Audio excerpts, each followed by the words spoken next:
Good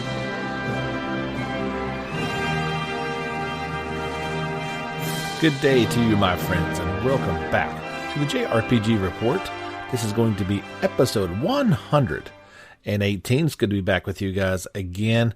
And yeah, I know I said I was going to do a weekend podcast, but things came up, and to be quite frank, there wasn't enough to really talk about to do anything longer than about an 8-minute podcast, and I don't like to do that. So instead, I have waited a week and now have an hour-long podcast. There are a ton of things to talk about, so let's get right into it. And the thing that I was going to talk about over the weekend, and it certainly did happen. We talked about it last week that it was a rumor, but it turned out to be very true, and that is Persona 4 Golden is now available on Steam at a cool price of just $19.99. This PC version has English and Japanese voiceovers, as well as English, Japanese, Korean, and traditional Chinese subtitles.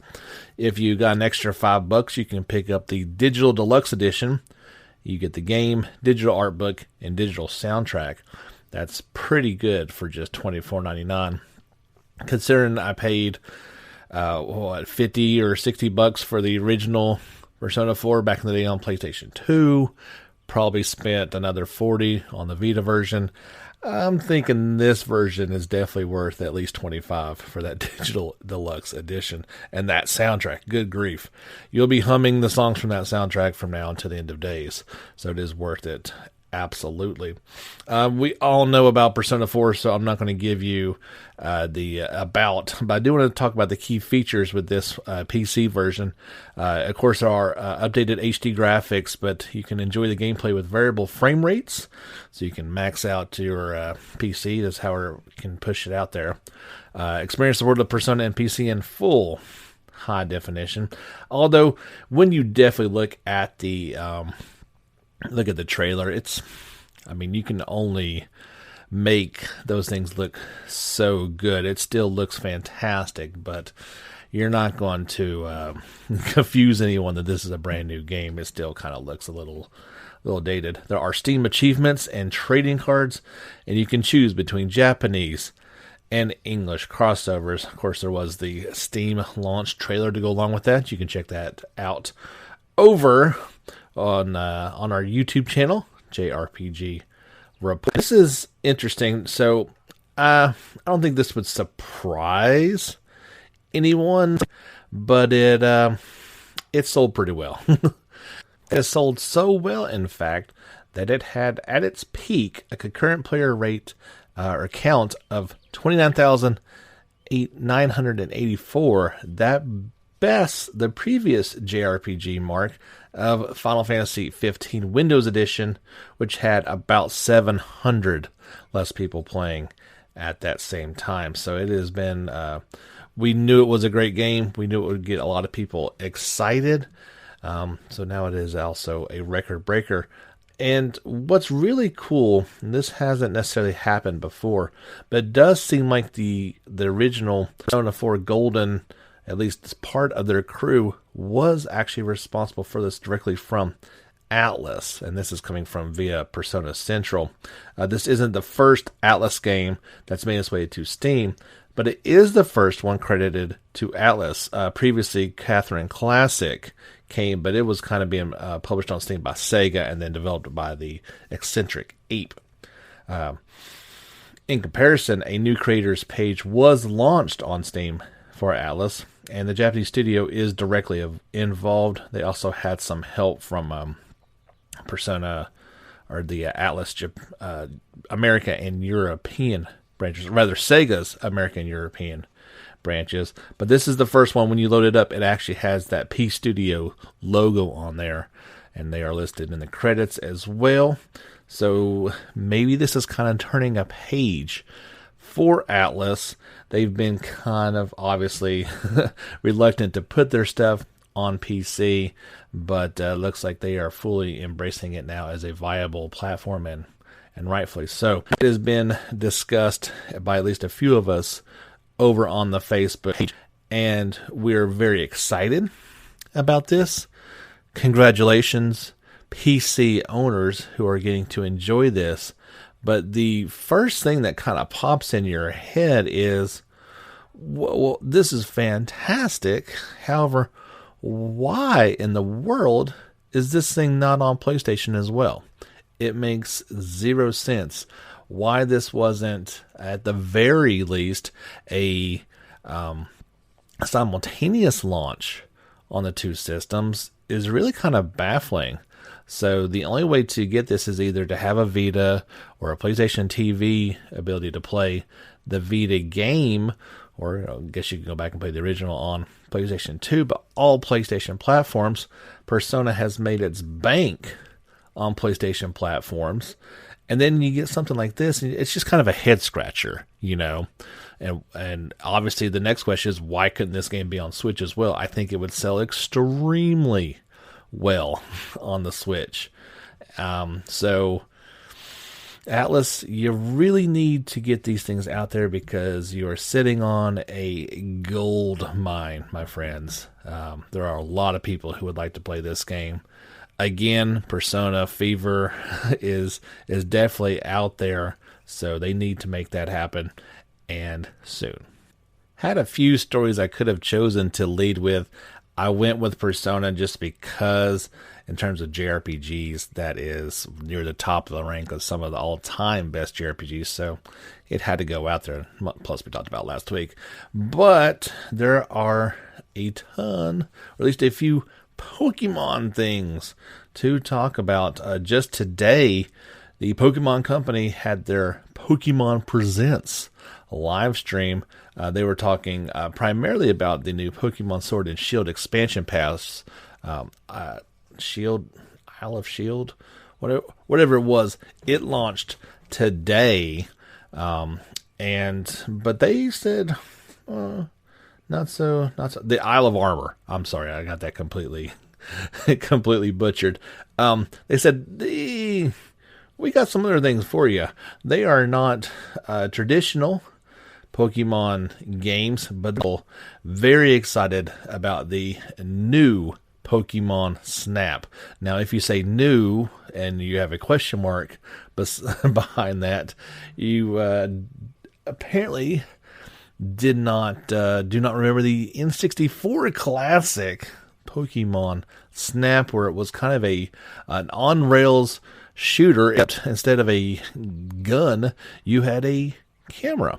And so you would kind of ride through the level, and you were scored based on ability to capture great pictures of Pokemon. Well, there is a new one coming out, and definitely looks pretty good. There was even a comment or two by people saying, why does Sword and Shield not look as good as this Pokemon Snap game?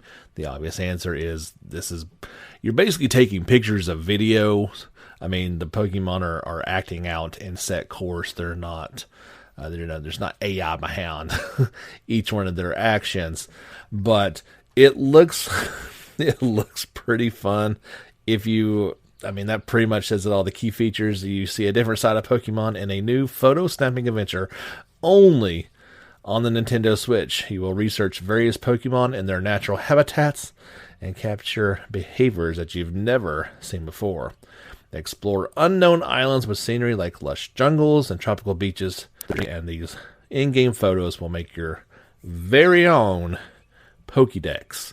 So you can...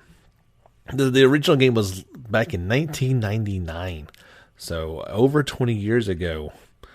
They are finally getting a quote-unquote sequel. I would say it's more of just a relaunch, basically. I don't know how much connection it has with the original. There is a gameplay trailer to go along with that. You can check that out over on our YouTube channel. I don't see... Yeah, no release date has been announced. This is also being developed by Bandai Namco Studios as well. But that's not all. There is a new game coming out for the Switch as well as iOS and Android devices. This is Pokemon Cafe Mix. It will launch on June the 23rd as a free-to-play title with item-based transaction. So yeah, this is kind of one of those cafe serving puzzle type mini game. They say it's complete touch-based puzzles to serve dishes and drinks to adorable Pokemon customers. Meet and grow your cafe staff of charming Pokemon eager to help.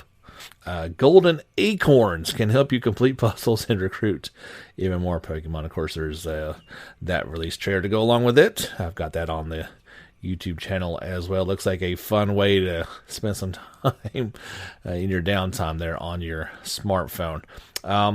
Those two big announcements were obviously there, but you know what? Come back in 1 week. Another live broadcast is going to be on June the 24th. They said at the end of today's announcement, they said that's it for today's announcements. But there is another big project we're working on that I still want to share with you. You won't have to wait long, as I plan to share more news next week on June 24th. So please look forward to it. That is Pokemon Company President and CEO Ashihiro. We'll just say his last name. First one's a little tough. So yeah, that's definitely some good stuff. There was, of course, like I said, there was plenty to talk about with the Olive Armor. Mostly they released a full list of the Pokemon that you can find in this one. I've shared that story over on our Facebook page if you want that full list of all your Poke details. We finally got a little bit more information about this next title, but before we get to that, one final thought for next week's Pokemon announcement. Let's hope they do not announce another sequel to an N64 Pokemon game, Hey You Pikachu, with that absurd microphone attachment. Funny story, I was working at Blockbuster back in the day when that game came out. So of course you had to rent out this microphone with the copies of the game, and of course, as you can imagine, they were all trashed and or just never returned. But Bandai Namco has announced new information in the form of they had a trailer, new kind of building off what we saw last time, just some more action, but also half of it was animation, which a very cool anime style to it. It looks good. It looks like a fun game. So there is that video. But then also, as part of IGN Summer of Gaming 2020 live stream, there was a developer interview, and this went on for over 10 minutes. So you can check that out with their thoughts about the production behind this one, how they are looking for it to come out on basically all the systems besides Switch, and the challenges facing that transition. Then the next day, we found out about the main character, Yuto Sumura. Oh gosh, that was bad. That was really bad. I'm Yuto. We're just gonna call him that, and I'll work on his last name for later.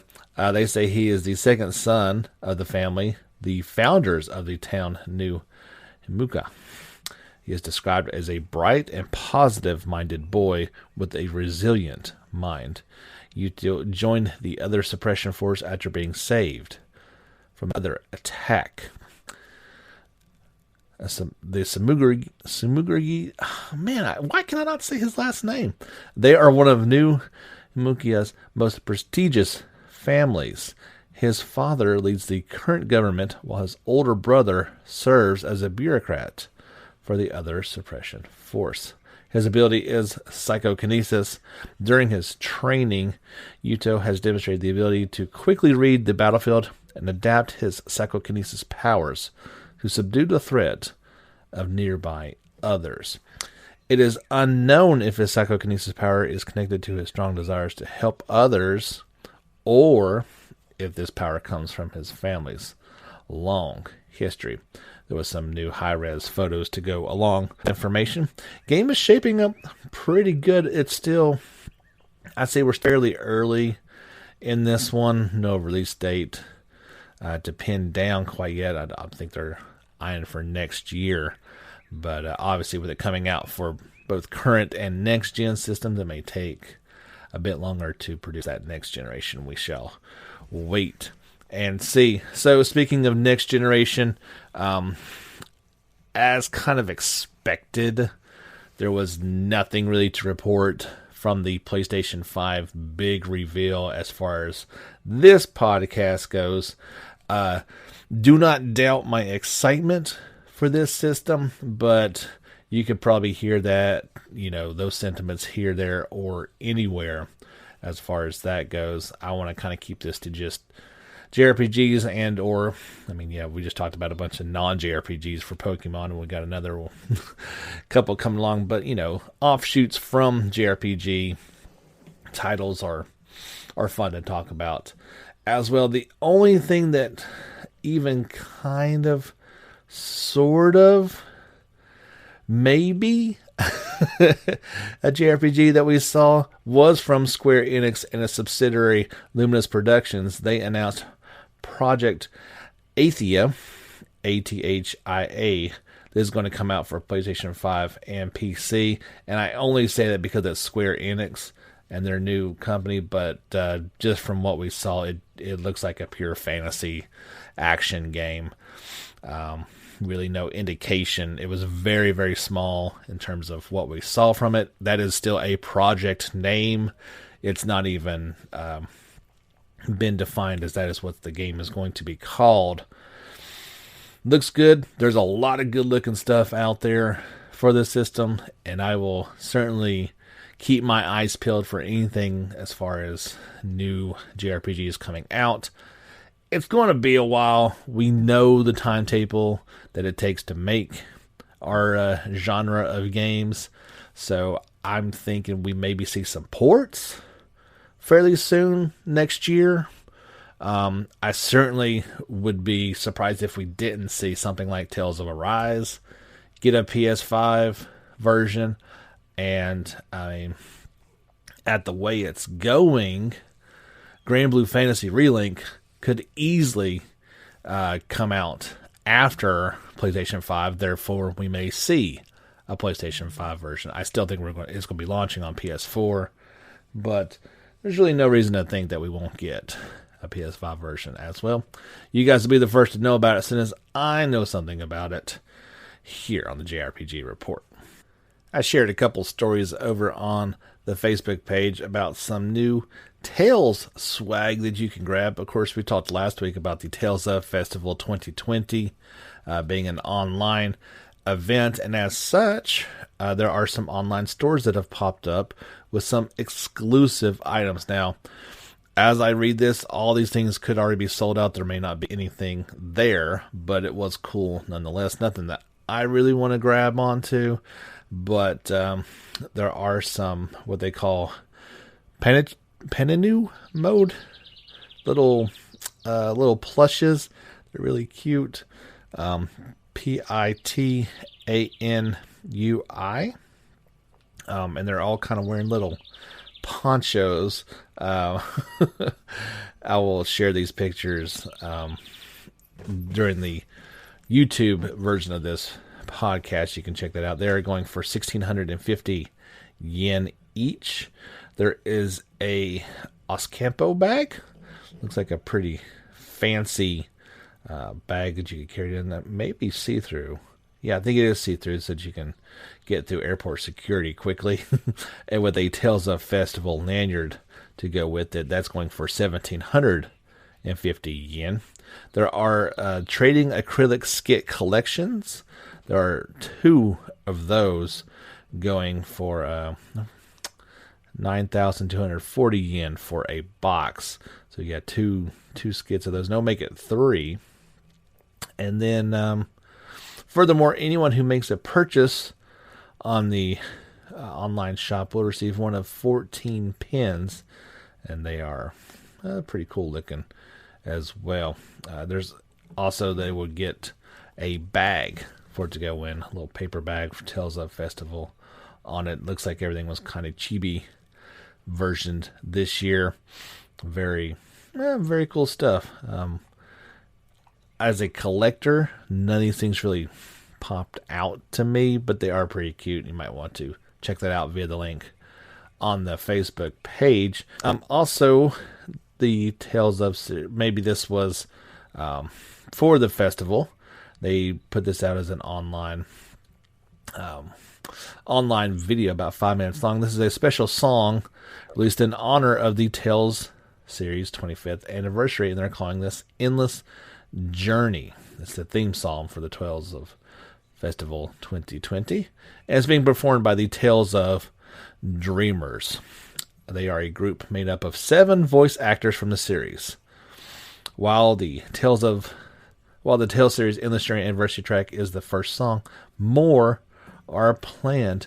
The members of the group include the voice actors for Tales of Destiny's Leon, Tales of Symphonia's Zelos and Lloyd, Tales of the Abyss Luke, Tales of Vesperia's Yuri, and Tales of Zesteria's Sore and Mikelo. You can check that out on the YouTube channel. Pretty cool. Not what I was expecting. These fellas have some pretty good singing voices, but very cool stuff nonetheless. Let's take just a brief pause, have a timeout, and we'll be back with the second half of episode 118 of the JRPG Report. All right, everybody, welcome back to the podcast. If you haven't already, don't forget, like us on Facebook, follow us on Twitter, and give us a subscription over on our YouTube channel. If you're feeling especially froggy, you can give some listener support. That's found at the bottom of this podcast, as well as Patreon. We are on there as well. If you like what you hear and want to support our weekly podcast, at least, we always do a Sunday special as well. So 2 full podcasts every week, daily content on YouTube. So if you are enjoying that and want to support us, that would be outstanding. And if you haven't, wherever you listen to this at, don't forget, give us a review over there. That helps bump up the charts and lets more people get in on all the fun. So Square Enix and those fine folks over at Kingdom Hearts put out a 5+ minute video, what they were calling Kingdom Hearts 2020. And in that, it showed quite a bit of new and old footage, and in particular some interesting things with Kairi. But the main bits of information to draw that were that there is a release date for Kingdom Hearts Dark Road. That is the game within a game of Kingdom Hearts Union X for iOS and Android. And it'll be coming out in just a few more days. That is on June the 22nd. You can check out the full video of 2020 on the YouTube channel. It's also broken up within the stories on our Facebook page. But kind of a new announcement that came out of that we had not previously heard about is what's called Kingdom Hearts Melody of Memory. It's a rhythm action game entry, which is brand new to the series. Here's an overview of the game. They say many characters from the Kingdom Hearts series appear as playable characters. Depending on the stage, Disney characters will appear as guests and lend you their strength. The game features a massive catalog of over 140 songs, including music art from the Kingdom Hearts series, Disney, and more. Enjoy rhythm-based action through unforgettable music. There are 4 play modes, including online battles. Very interesting looking game. In most of it shows Sora, Donald, and Goofy kind of running along a long track, and they have to hit various musical. They had to hit the Heartless, which would then turn into a rhythm music game. Not really my cup of tea, but there's certainly a couple people that were pretty excited about this one. I was a little surprised at the reaction to it. A lot of people love these type of games. They also love Kingdom Hearts. So you put the two together and boom, there you go. Check out that video if you're curious as well. This is coming You might think this sounds like a mobile game, and maybe there will be a mobile offset at some shoot, but this is a PS4, Xbox One, and Switch title that's coming out in 2020. Pretty interesting, if I do say so myself. I've got this video uploading at the moment to YouTube, but Compile Heart debuted 12 minutes of Neptunia Virtual Stars gameplay in a new video published by its own virtual YouTuber, Isleheart, in collaboration with Updates Habaki Io. So these are the virtual YouTubers. I've never actually seen one of these in action before, so it looks like people, but they're virtual versions of themselves, and they're kind of hosting things. It's pretty wild looking, to be honest. I have saved you the trouble of watching the entire thing. I think it's about 24 minutes in total. I said, no, ain't got time for that. So I did a little snippy and got just those 12 minutes of actual, and I'm throwing up the air quotes, gameplay on this one.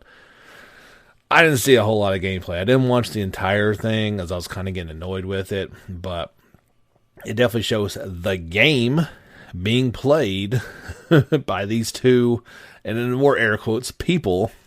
It is funny to see their reactions. It's all in Japanese, of course, but I believe their in-game models were in there and things were happening to their models, so they were acting pretty hilariously to it. So if you're curious about that aspect of the game, you can check this out. By the time you listen to this, it should be up and live for you guys. I am really excited about this next story that we're going to talk about, and that is Cris Tales. Now, we've talked about this game a little bit off and on. Promising looking JRPG inspired title with some unique visuals. I dig them. I've talked to a couple people who, I'm not quite so sure. We've got a release date for it. It is coming out on November 17th. PlayStation 4, Xbox One, Switch, PC via Steam, and Stadia as well. And so it is coming out at slightly reduced price. It's going to be $39.99. Publisher Modus Games and developers Dreams Incorporated in SYCK announced. There are also plans for a PlayStation 5 and Xbox Series X version as well. You can watch or play the free demo right now on Steam, which has been updated with new enemies and new Coliseum battle mode. So that anytime you see a new game come out at $39.99, that is such a double-edged sword. So you give the impression of value, but you also give the impression of maybe this isn't a complete long game. Obviously, if you release a game at $60 and it turns out it's not a complete game, you have that backlash to deal with. This is all preconception, of course. Now, if you saw like a remaster come out at this price point, you'd think it was probably a fair price. So I'm happy that it's at $40, but then I'm also hesitant in the fact that maybe it's not a big, long game. But that's two good pieces of information that we did have. Still a long ways away, but there is a opening cinematic trailer you can check out on YouTube as well. JRPG Report, and see that. I'm excited about it.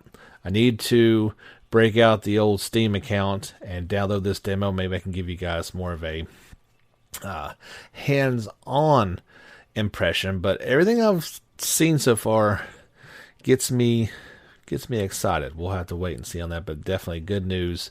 Cris Tales coming out on November 17th for everything besides mobile platforms.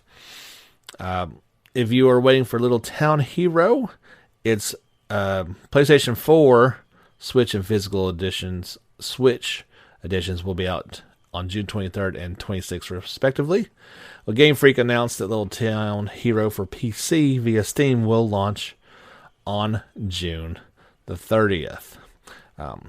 The console versions are being published by NS America. The PC version is self-published by Game Freak, which kind of makes sense. It's just, a Steam download. Got a new trailer for Sword Art Online. There are actually 4 out over on the YouTube channel for Scion, Leafa, Lesbeth, and Silica. I broke it up for you so that you can check that out. It actually shows some gameplay with the characters on this one. Very exciting stuff. Seems like these other videos that we've gotten have just been what their interactions are. But this one was actual some pretty cool looking gameplay. Sword Art Online Owl Station Lycoris will be out on July the 10th worldwide. Mary Scudder finale. New week, new characters. This week we get to learn about Snow White, who is an honest and kind middle child among these 3 sisters. She has grown intellectually since breaking out of the underground prison, but is still as scatterbrained as ever. We have Kaguya, who is a girl who wears a kimono and has a calm aura. Still as much as a shut-in as ever, she hates physical activity. And then we've got Kavababak. What a weird name. Javabak. And he is simply described as an old man who appears out of nowhere. All right then. Not knowing a whole lot about this fellow. Mary Sculptor finale is due out for PlayStation 4 and Switch on October 8th in Japan. We got some fascinating gameplay footage from Haven from the PC Gaming Show. You can head over to YouTube and check that out. There was the opening, just kind of a cinematic type trailer for it, less than a minute long. But then there was a good 5+ minutes of gameplay actually thrown in there, showing off that unique turn-based battle system, them kind of flying around this alien planet, and it kind of looks like they're curing a corruption type of deal as they fly over, as the best way to kind of describe it. Also shows their interactions between each other as a couple. And so if you are a mature adult and you've dealt with relationships in the past, it's very curious, as this is not all the time in JRPGs we have couples and they grow through the bonds of battle and end up liking each other. But this one feels so much more real than anything else before. They're stranded on this island together, but they've got to work together. Obviously, it shows kind of their everyday activities as well as real conversations that they would have. It's just, I really dig the art style. I dig the concept. Battle system looks great. Just one of those games I'm very curious about. I really want to get my hands into something that's a little different, a little more real, but at the same time fantastical and out there at the same time. I really like those types of experiences. So if you're curious as well, you can head on over and check out that story. Upcoming here in just a few more days on June the 23rd at 8 a.m. Pacific time or 11 a.m. Eastern Standard Time here in the States, there will be the New Game Plus Expo.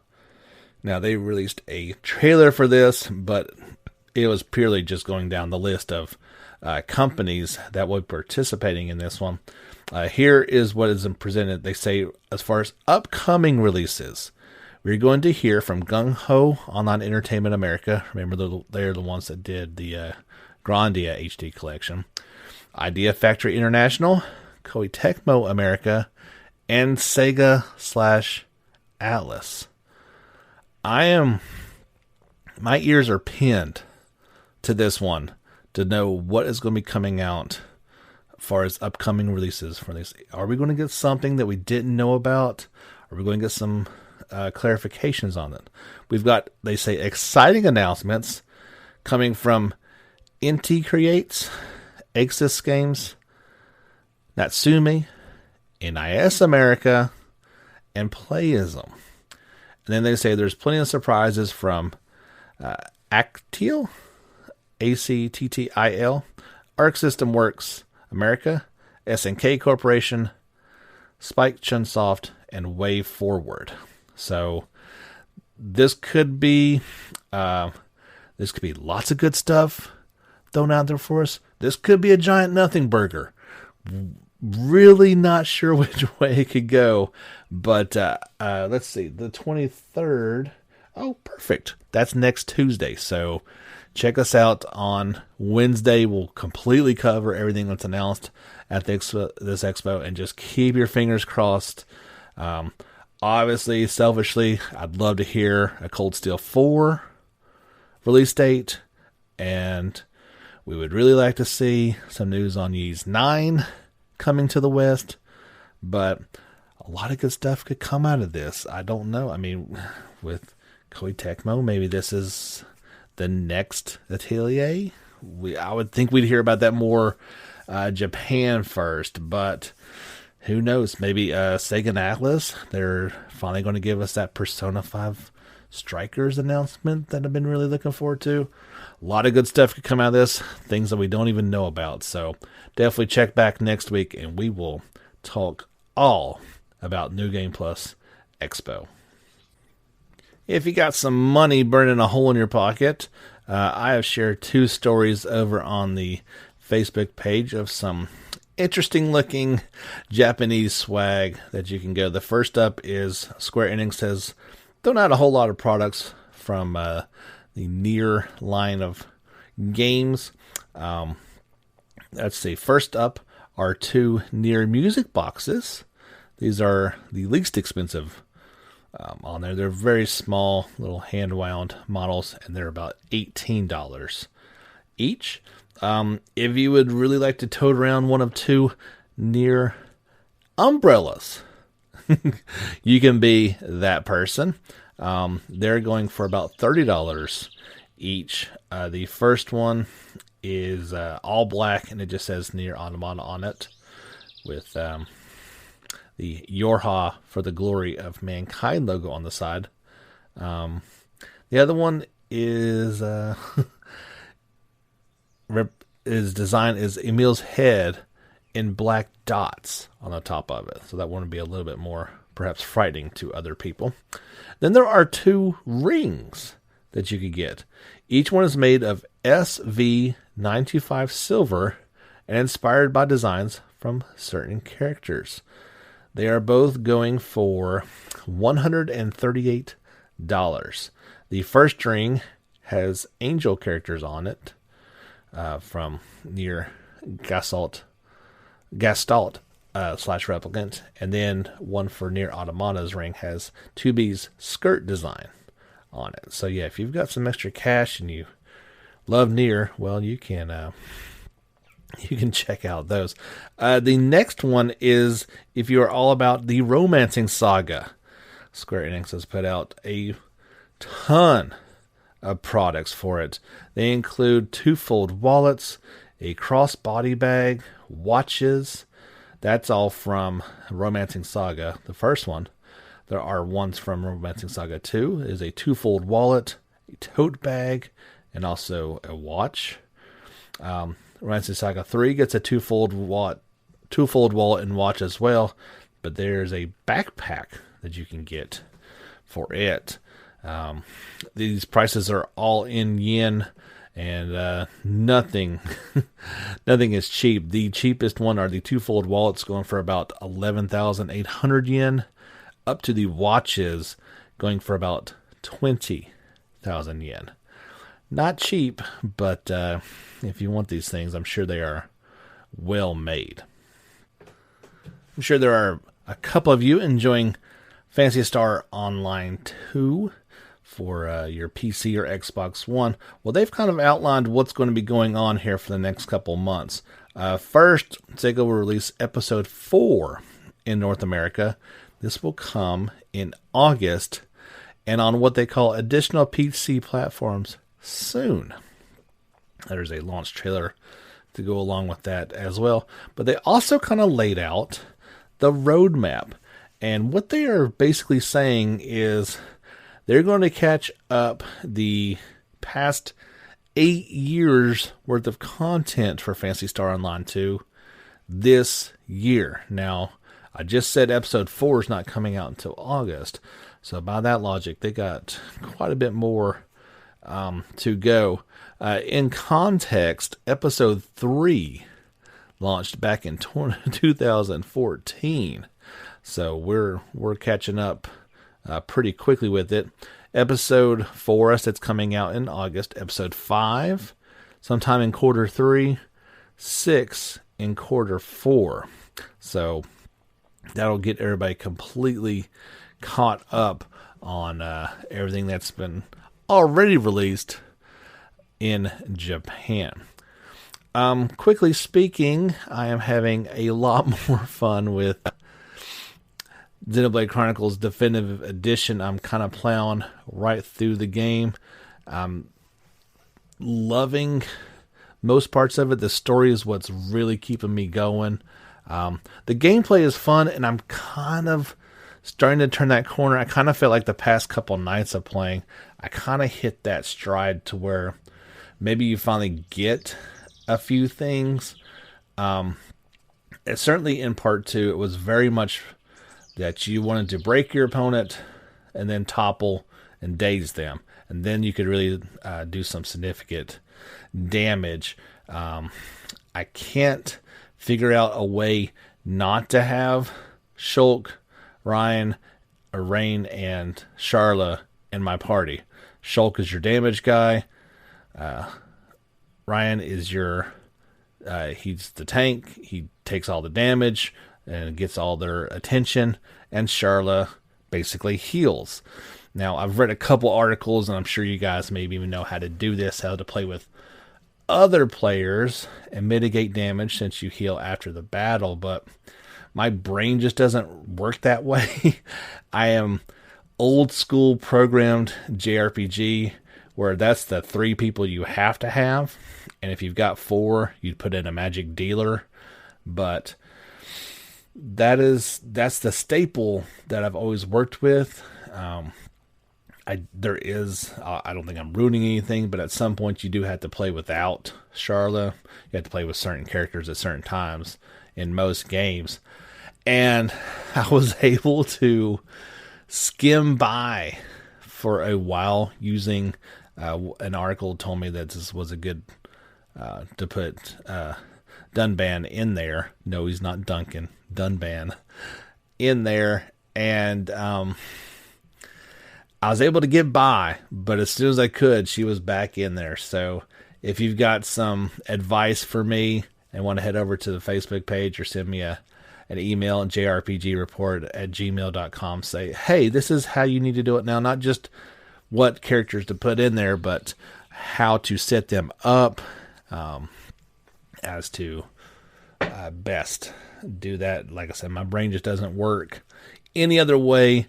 That's how I got set my party. And honestly, like I said, the past 2 nights, I really started to get it and was not struggling quite a bit. The game loves to throw big amounts of people at you and make things difficult. But I'm learning to cope with that more and more each time and starting to enjoy it more and more each time. The side quests are still ridiculous. There are still some. I got to this one point, and you're basically having to fight these things on this narrow little bridge. And if you fall off the bridge, it's not like certain death, but you do fall down into basically this poison, and then you can't get back up out of it, and it's just then you die.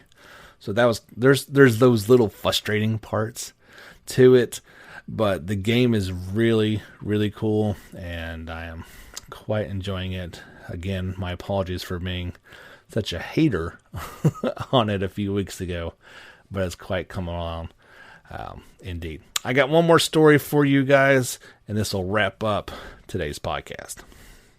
We got a new overview trailer talking about the companions and combat details for Paper Mario, the Origami King. Nintendo released this the other day. It's a pretty long video, about 5 or so minutes long. Of course, the game is due out for Switch on July the 17th. We kind of know what's going on with the story with this one.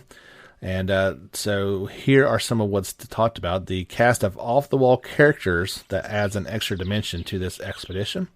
There's the Babam, who's lost his memory, a Toe professor of ancient history, and Kamek. Magic Koopa, who's always got something up his sleeve.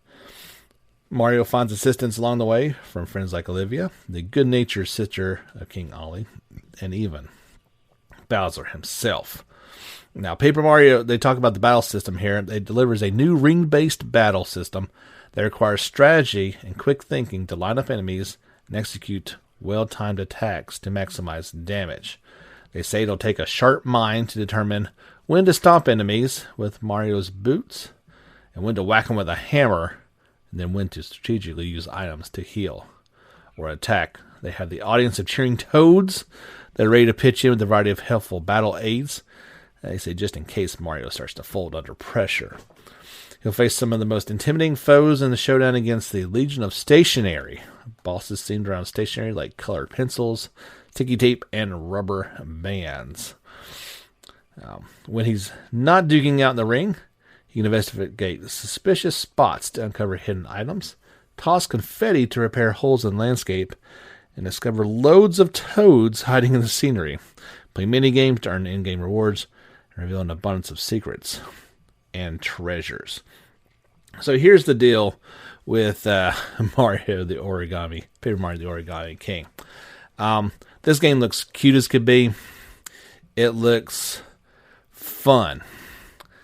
It is certainly a continuation of the past couple Paper Mario games. And if you're like myself and Jeff from the group, longtime listener, we're kind of a bit over it. That I think for gamers like us, Paper Mario Thousand Year Door was such a great title for the GameCube. And so we kind of want the games to be like that. And honestly seeing more and more of this ring-based battle system makes it less and less and less like Thousand Year Door. And at least in our opinion, it's not a great thing. I have no doubt that this is going to be a fun game. People are really going to like it. But other than having an HP up in the screen at all times, it's really pretty far away from the JRPGs we know and love. And sadly, it's not going to be a game that I'm probably going to pick up. Now, if my daughter sees it and wants to pick up and play it, well, you got to do the good dad thing and play along. And that would be a lot of fun. But in terms of this audience and what you're looking for, it doesn't appear this game's necessarily going to deliver those type of elements to it. Will it be fun? Will it be Nintendo's charm? Absolutely.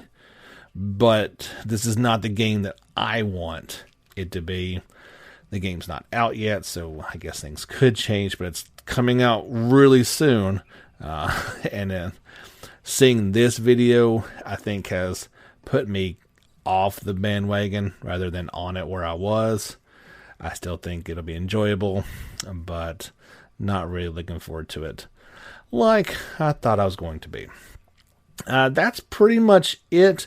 Of course, you can check out that trailer over on the YouTube page if you're so inclined to see for yourself. I would highly recommend that you do that.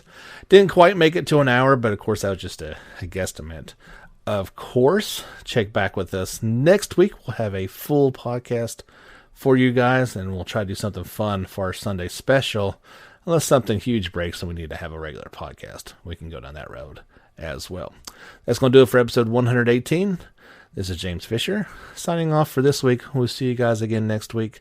But before that, get back out there and level up.